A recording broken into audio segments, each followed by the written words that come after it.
Zgjedhjet e pjesëme lokale në 5 bashki të vendit përfunduan këtë të diel me dominimin e Partisë Socialiste, edhe pse me pjesëmarrje shumë të ulët nga qytetarët. Nga gjithsej 334.539 votues të regjistruar, votuan vetëm 61.724 qytetarë, ose 18.45% e totalit. Vlora ishte bashkia me pjesëmarrjen më të ulët, vetëm 12.5%, ku ish-deputetja socialiste Brunilda Mersini fitoi me 15.672 vota kundrejt rivalëve të saj opozitar. Në Cerik, kandidati socialist Florence Doka siguroi 6.201 vota, duke fituar me 66.22% të totalit, ndërsa rivalët e tij opozitar morën një pjesë më të vogël të votave. Në Berat, ish-nënkryetari i bashkisë Ervin Ceca fitoi me 83.35% të votave, duke mundur kandidatin e mbështetur nga Partia Demokratike Pavlu Shkarpa me një diferencë të ndjeshme. Në Tepelen, Kramos Sako i PS-s fitoi me 3.261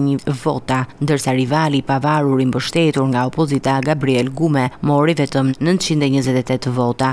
Ndërkohë në veri të vendit Bashkia e Matit u drejtua sërish nga socialistët me Altin Bojnin, që siguroi 7.425 vota përballë rivalëve të mbështetur nga opozita dhe kandidatëve të tjerë të pavarur. Të gjithë fituesit e 5 bashkive do të qëndrojnë në detyrë deri në pranverën e vitit 2027, kur do të zhvillohen zgjedhjet e radhës lokale. Rezultatet konfirmojnë dominimin e Partisë Socialiste, ndërsa pjesëmarrja e ulët ngri pikpyetje për angazhimin e qytetarëve në proceset zgjedhore.